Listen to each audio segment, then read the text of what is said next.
नमस्कार छात्रों।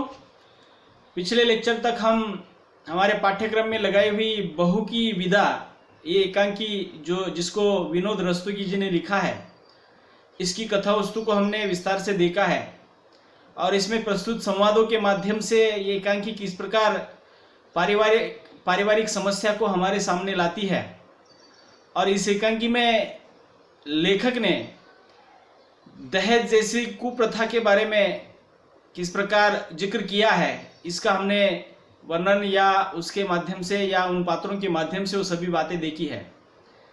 आज हम इस एकांकी के अंतर्गत विनोद रस्तोगी जी क्या कहना चाहते हैं, इसको लेकर थोड़ी सी बात करेंगे। अर्थात बहू की विदा, इस एकांकी का आशय जो है मैं आज आपके सामने प्रस्तुत करूंगा और वो आशय जो है विनोद रस्तोगी के द्वारा लिखे हुए कुछ संवाद और साथ ही साथ मेरी अपनी कुछ बातें जो है उसमें जोड़कर उसको समझाने की कोशिश करूंगा।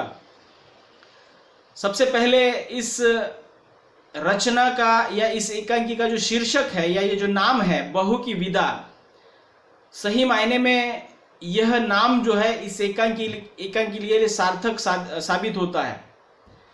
उसके पीछे की वजह यह है कि संपूर्ण एकांकी जो है एक प्रसंग पर लिखी गई है और वो प्रसंग है कि घर में आई हुई नई बहू की विदाई वहां पे आने वाले सावन के लिए करनी होती है और उस सावन के लिए वो विदा जब उसका भाई, कमला का भाई उसको लेने के लिए आता है, तब कमला के जो ससुर है जीवनलाल उसको मायके भेजने के लिए राजी नहीं है और वो जिस चीज से आहत है वो चीज है कि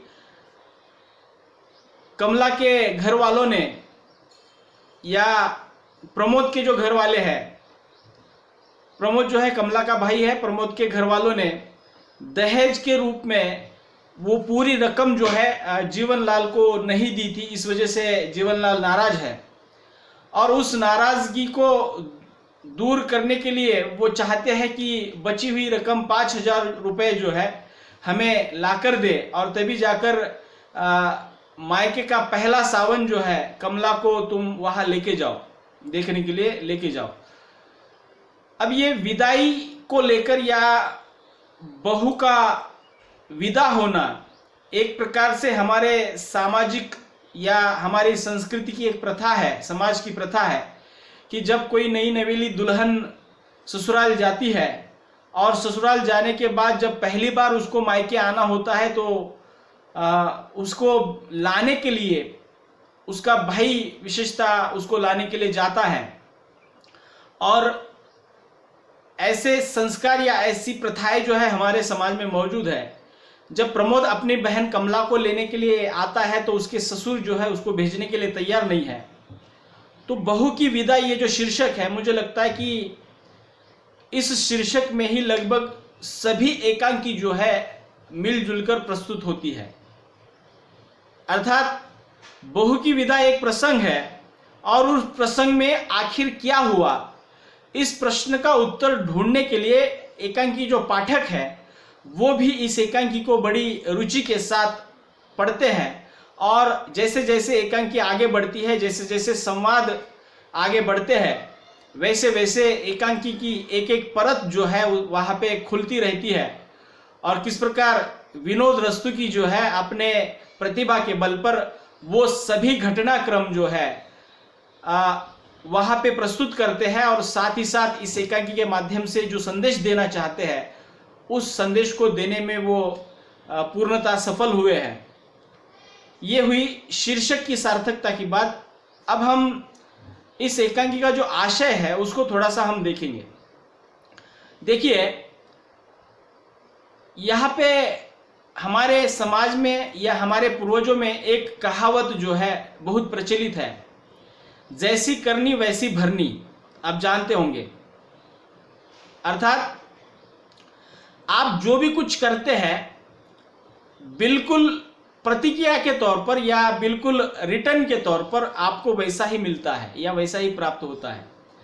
तो ये जैसी करनी वैसी भरनी वाला जो मुद्दा है, ये विशेषता जीवनलाल जो है इस एकांकी के प्रमुख पात्र है, उनसे संबंधित ये बात लागू हो जाती है और वहां पे हम देखते हैं कि जीवनलाल अपने बहू को वहां पे मायके भेजने के लिए तैयार नहीं है। प्रमोद जो है उसको कमला को लेने के लिए आया है, लेकिन बात अड़ी है दहेज को लेकर।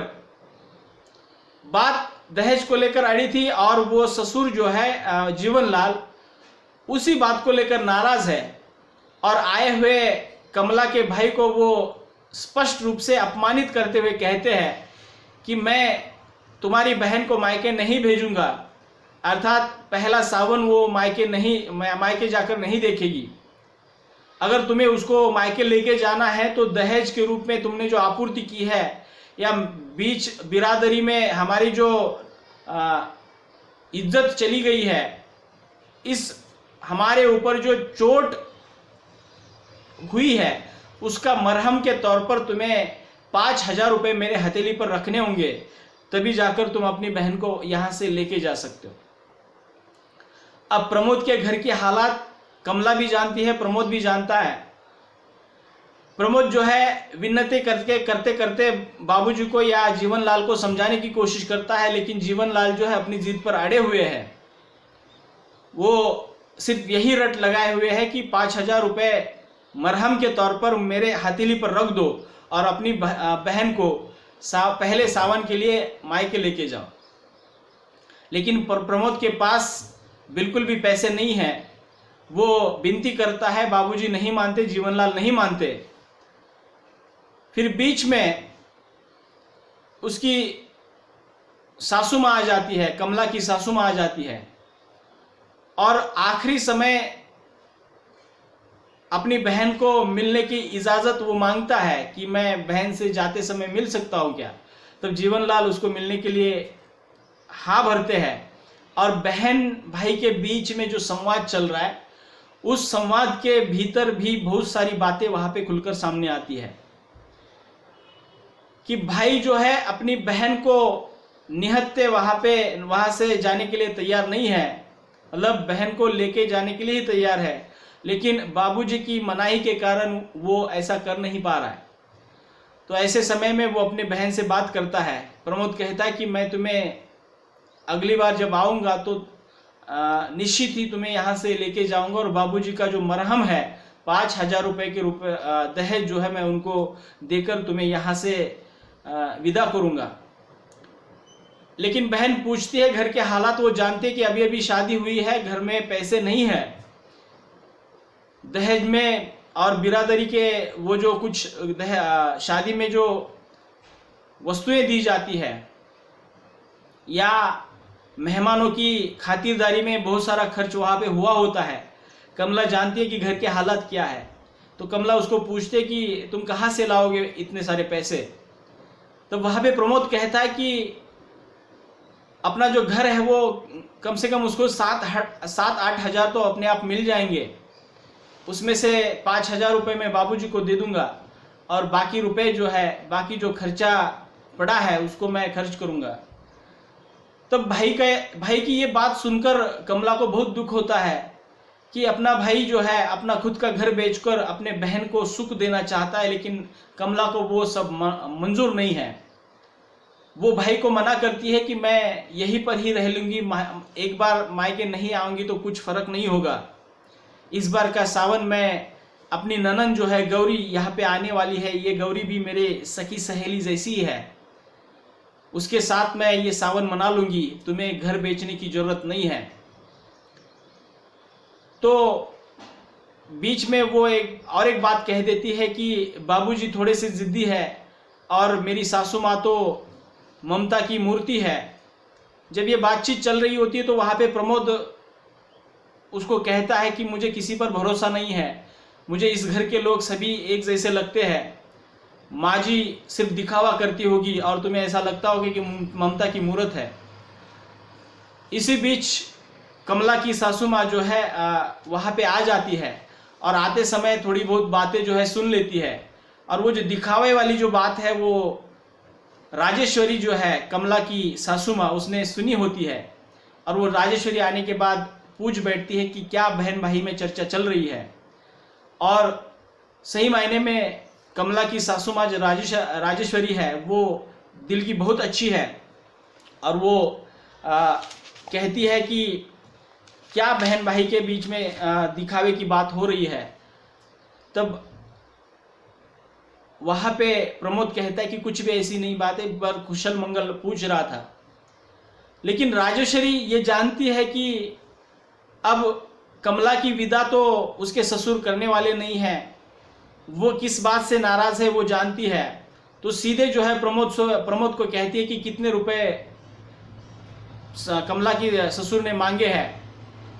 तो ये बात सुनकर जो है प्रमोद जो है थोड़ा सा अचंभित हो जाता है, आश्चर्यचकित हो जाता है। वो आगे कुछ नहीं कहता। पर जब बार बार राजेश्वरी के द्वारा प्रमोद को पूछा गया तब वो कह देता है कि 5,000 रुपए की मांग उन्होंने की है, हथेली पर रखने के लिए कहा है, तभी जाकर मैं अपनी बहन को यहां से लेके जा सकता हूं। तो एक स्त्री जो है एक दूसरी स्त्री का दुख किस प्रकार जानती है, तो इसका एक उदाहरण है। वो राजेश्वरी कहती है कि कमला जाओ अलमारी से या तिजोरी से जो है 5,000 रुपए निकालो और प्रमोद के पास दे दो, और प्रमोद तुम कमला के ससुर जी के हाथ पर रख दो और कमला को यहां से लेके जाओ। अब ये बात कहने के बाद प्रमोद को अब मालूम हो जाता है कि सही मायने में कमला की जो सासू माँ है बहुत अच्छे स्वभाव की है। वो जानती है कि कमला का पहला सावन मायके बीतना कितना जरूरी है, तो इसलिए वो इस प्रकार से कह देती है। और बीच में वहां पे बाद में जीवनलाल आ जाते हैं और कहते हैं कि तैयारी करो, हमारी बेटी गौरी जो है मायके आने वाली है, उसको लेने के लिए उसका भाई रमेश वहां पे गया है। रमेश अर्थात कमला का पति उसको लाने के लिए गया था। जिस प्रकार प्रमोद कमला को लेने के लिए मायके लेने के लिए वहां पे आया था, उसी प्रकार रमेश भी जो है अपनी बहन गौरी को लेने के लिए उसके मायके गया था। जब बाहर देखते गाड़ी की आवाज या हॉर्न बजता है, जीवनलाल को पता चलता है कि शायद गौरी जो है रमेश के साथ आई है। रमेश गाड़ी से उतरता है, खिड़की से देखते हैं तो रमेश अकेला ही वापस आया हुआ होता है। तो ये दृश्य देखकर जीवनलाल उसको पूछ बैठते हैं कि गौरी कहाँ है, उसकी तबीयत तो ठीक है या उसकी तबीयत के कारण उसको भेजा नहीं गया है। तो रमेश वहां पे सीधे कह देता है कि उसके ससुराल वालों ने उसको मायके भेजने के लिए मना कर दी है। अब जीवनलाल को पता है कि उन्होंने गौरी की शादी में किस प्रकार बारातियों की मेहमान नवाजी की थी, किस प्रकार दहेज में वो किस प्रकार उनको खुश किया था। अब क्या ऐसा कारण हुआ कि गौरी को मायके नहीं भेजा गया है। तब जीवनलाल पूछते हैं कि ऐसा क्या हुआ है कि उसको मायके नहीं भेजा। तो गौरी के ससुराल वाले रमेश कहता है कि वो दहेज को लेकर अड़े हुए हैं। वो कहते हैं कि हमें दहेज ठीक रूप में नहीं मिला है, इसलिए वो नाराज है। अब थोड़ा सा जीवनलाल गुस्सा हो जाते हैं कि इतना सब कुछ देने के बाद भी अगर गौरी के ससुराल वाले इस दहेज से खुश नहीं है, तब तो उनको बुरा लगने लगता है, दुख होने लगता है। फिर बीच में राजेश्वरी जो है वो कहती है कि लड़की वाले या बेटी वाले जो भी होते हैं अपने घर बार सब कुछ बेचकर भी अगर दहेज के रूप में दे देंगे तो बेटे वालों के लिए ये कम ही होता है या कम ही पड़ता है। तो जब ये बात बढ़ जाती है, बीच में राजेश्वरी जीवनलाल को देखकर कहते हैं कि आप जो भी कुछ कमला के साथ रवैया अपना रहे वही रवैया अपनी बेटी गौरी के साथ उसके ससुराल वाले अपना रहे। अब आपको इसमें से कुछ समझना होगा।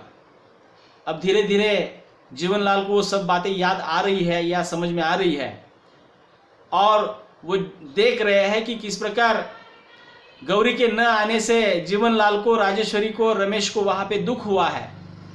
लगभग वही दुख जो है जीवनलाल के कारण प्रमोद को और प्रमोद के घर को कमला को न भेजने के कारण होने वाला था।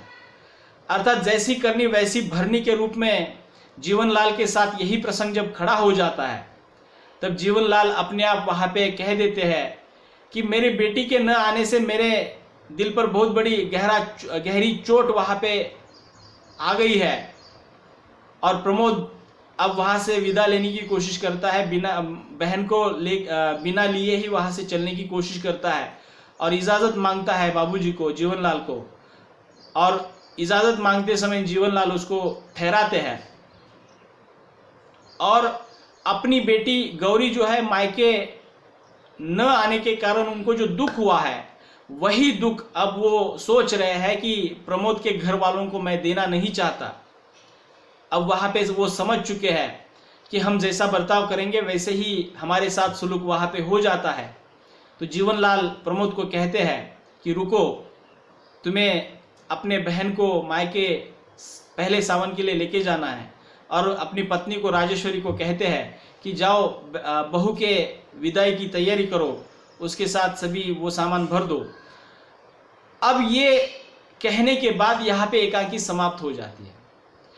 एकांकी का जो विषय है अत्यंत सामान्य है, लेकिन एकांकी के विषय के माध्यम से विनोद रस्तोगी जो समाज की जो कुप्रथा है, दहेज प्रथा, उसको लेकर जो बात कर रहे हैं, ये बात हमारे लिए बहुत महत्वपूर्ण है। विनोद रस्तोगी जी ने जीवनलाल जैसे प्रातिनिधिक व्यक्ति के रूप में, समाज के प्रातिनिधिक व्यक्ति के रूप में ये बातें हमारे सामने रखी है। विनोद रस्तोगी जी का यही मानना है कि हम जैसा है या हम जिस प्रकार का व्यवहार जो है दूसरों के साथ करते हैं, वही व्यवहार अगर हमारे साथ हो जाता है तो कितनी पीड़ा वहां पे पहुंच जाती है। उसमें एक बात आ गई है कि जीवनलाल वहां पे कह देते हैं कि बेटी बेटी होती है, बहू बहू होती है। जब रमेश के साथ गौरी को उसके ससुराल वाले भेजते नहीं हैं, तब बेटी बेटी होती है, बहू बहू होती है, इस वाक्य के अंतर को वो समझ जाते हैं और वो स्वीकार करते हैं कि बेटी ही बहू होती है और बहू ही बेटी होती है। इस प्रकार से अगर हम थोड़ा सा इसको तालमेल बिठाएंगे या उस प्रकार की समझदारी अपने आप में हम लाएंगे, तो ये जो पारिवारिक जो समस्या है उभर रही है वो अपने आप खत्म हो जाएगी। विनोद रस्तोगी साफ तौर पर ये कहना चाहते हैं कि हमारी घर में आई हुई जो दूसरों की बेटी है उसको ही हम अपना बेटी मानेंगे या अपनी बेटी मानेंगे, तो वहाँ पे हम बहू के रूप में या सास बहू के रूप में जो झगड़े चलते हैं वो परिवार में नहीं पनपेंगे। और हमारी बेटी अगर किसी दूसरे घर में चली जाती है और वहाँ के भी लोग अगर हमारी बेटी को बहू के रूप में अपनाते हुए बेटी के रूप में अपनाएंगे, तो अपने आप ये पारिवारिक समस्याएं जो है अपने आप वहाँ पे ख़त्म हो जाएगी। तो इस तरह से ये सभी बातें जो है विनोद रस्तोगी जी इस एकांकी के माध्यम से वहाँ पे लाना चाहते हैं या प्रस्तुत करना चाहते हैं। दहेज प्रथा के कारण आज समाज में न जाने ऐसी कितनी बहु बेटियों को पीड़ाएं सहनी पड़ी है, यातनाएं सहनी पड़ी है, उपेक्षाएं सहनी पड़ी है। ऐसे बहुत सारे उदाहरण हैं हमारे समाज में कि दहेज की आपूर्ति के कारण बहू को मायके भेज दिया, वापस उसको ससुराल वाले उसको लेके नहीं गए हैं।